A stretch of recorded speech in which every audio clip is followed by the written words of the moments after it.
अब case study समझते हैं। पहली केस स्टडी है इन्फोसिस की, जिसके अंदर एक ऑस्ट्रेलियन कंपनी है जो बैंकिंग के मामले में टॉप 10 के अंदर आती है, इंश्योरेंस के मामले में टॉप 5 के अंदर आती है।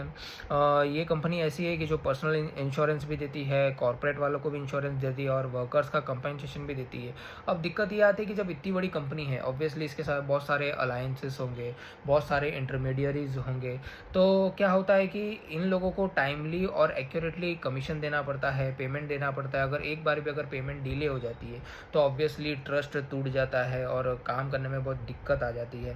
तो ये लोग जो पेमेंट करने के लिए, जो कमीशन देने के लिए जो भी सिस्टम था इनका, वो काफ़ी पुराना था, काफ़ी मैनुअल था और काफ़ी लूपहोल्स थे उसके अंदर का। मतलब इसके अंदर बैंडेड सिस्टम था। बैंडेड सिस्टम का मतलब क्या है कि अभी हाल फिलहाल के लिए देख लेते, इनके पास कोई परमानेंट सॉल्यूशन नहीं था। तो ये कंपनी ने क्या करा, इन्फोसिस को अप्रोच करा। अब इन्फोसिस ने ये सारी चीज़ों का, इन्फोसिस ने ये कंपनी के बारे में स्टडी करा और पता लगा है कि यार इनका जो भी नेट प्रॉफिट होता है उसका 20% तो ये कमीशन देने में ही चला जाता है। और उसमें भी क्या होता है कि पेमेंट भी डिले होता है और जो कमीशन होता है उसके अंदर लीकेजेस भी बहुत होता है। तो इन्फोसिस ने क्या करा, इन्फोसिस ने एक सेंट्रलाइज्ड सिस्टम बनाया, सेंट्रलाइज्ड कमीशन मैनेजमेंट सिस्टम बनाया, जिसके अंदर इन्फोसिस ने क्या करा, उसके जो भी सारे बिजनेस थे उसको, मल्टीपल बिजनेस को एक अम्ब्रेला के अंदर ला दिया, मल्टीपल जो भी ब्रांड्स है उसको एक ब्रांड के अंदर ला दिया, जो भी डिस्ट्रीब्यूशन मॉडल थे उन सभी को एक ही में ला दिया, हर एक चीज़ को उसने कंसोलिडेट कर दिया और प्रोडक्ट्स के लिए, डिफरेंट प्रोडक्ट के लिए डिफरेंट चीज़ें बना दी। फॉर एग्जांपल पेमेंट करना है, जैसे अपने अंदर यूपीआई होता है, गूगल पे, फ़ोन पे होता है, तो इन्फोसिस ने क्या बना के दे दिया, पीपल सॉफ्ट करके बना के दे दिया। फिर कस्टमर्स के कंप्लेंट हैंडल करने के लिए एक सीआरएम सॉफ्टवेयर बना के दे दिया। फिर बहुत बड़े लेवल पे स्केलेबिलिटी हो सके, फॉर एग्जांपल 5000 से भी ज़्यादा एजेंट को मैनेज कर सके, ऐसा सिस्टम बना के दे दिया। और 4 लाख ट्रांजेक्शन जितना स्केलेबिलिटी बढ़ा के दे दिया है। अब इससे क्लियर कट दिखता है कि इन्फोसिस के आने के बाद काफ़ी सारे बेनिफिट्स हुए हैं। बिज़नेस का स्केलेबिलिटी भी हो गया है, हर चीज़ का कंसोलिडेशन भी हो गया है और जो सिस्टम है वो पूरा सेंट्रलाइज्ड हो गया है।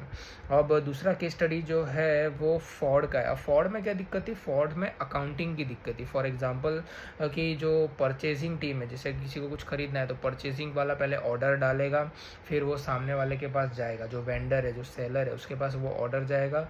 फिर वो सेंडर क्या करेगा, गुड्स को कंपनी के पास भेजेगा और वहाँ से कंपनी के बिहाफ में एक रिसीवर होगा, वो रिसीवर वो गुड्स को रिसीव करेगा। फिर वो सेलर क्या करेगा, अलग से इनवॉइस भिजवाएगा अकाउंटेंट वाले के पास। तो इसके अंदर 3 प्रक्रिया है। पहला तो जो परचेजिंग टीम है वो इनवॉइस मतलब वो अपना बिल बेचती है अकाउंटेंट वाले को। फिर यहाँ से जो सेलर है, सेलर अपने गुड्स बेचता है और जो गुड्स को रिसीव करता है वो अलग सा एक नोट देता है।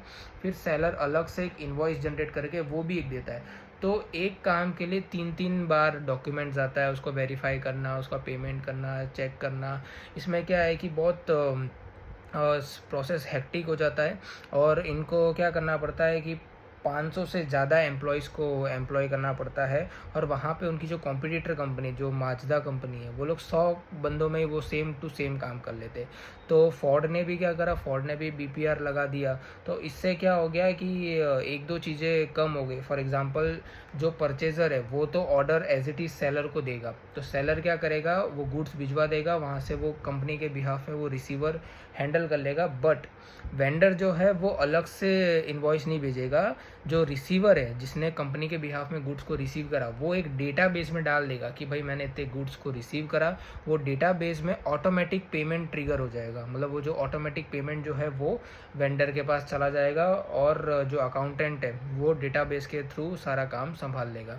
तो इस वजह से जो फोर्ड का 75% का जो एक्सपेंस था वो कम हो गया। अब तीसरा जो केस स्टडी है वो एयरबीएनबी का है। एयरबीएनबी एक ऐसी कंपनी है जो मतलब एक ऐसा मीडिएटर कह सकते हैं कि जहाँ हम अपने फॉरेन वेकेशन घूमने जाते हैं, ठीक है, तो वहाँ पे रहने के लिए कोई होटल वगैरह चाहिए, कोई मतलब जैसे कोई बीच में चाहिए हो या पहाड़ियों के बीचों में चाहिए हो, तो ये कंपनी का ये काम है कि ऐसे वहाँ के जो लोग हैं, उनके जो घर है, उन जिनको वो घर रेंट पे देना है जो टूरिस्ट के लिए, उनसे कोलैबोरेट करके ये सब करना। अब इसमें दिक्कत क्या आती थी, ये कंपनी के अंदर 3 लोग होते थे, ये लोग 3 लोग मिलकर काम करते थे। एक होता है डिज़ाइनर, जो डिज़ाइन करता है, फिर उसके बाद इंजीनियर आता है, फिर एक रिसर्चर आ रहा है।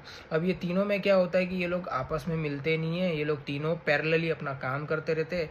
फिर जब छेल्ला जो स्टेप आता है उसमें ये लोग मिलते हैं, फिर लास्ट में आके कोऑर्डिनेशन होता नहीं है और काम गड़बड़ होता है और कंपनी लॉस में जाती है।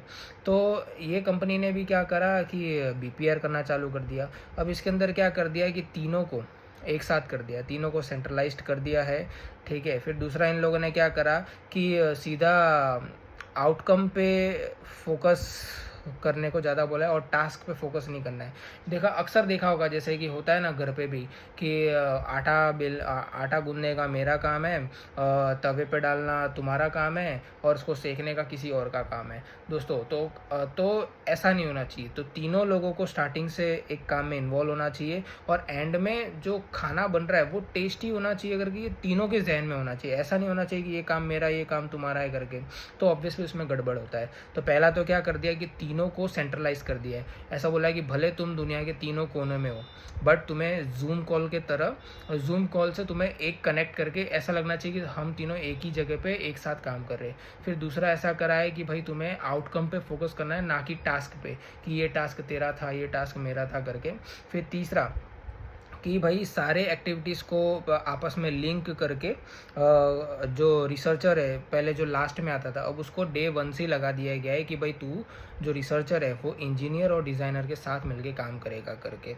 आई होप आपको ये केस स्टडी समझ आएगी। टिल देन पढ़ो और रिवाइज करो।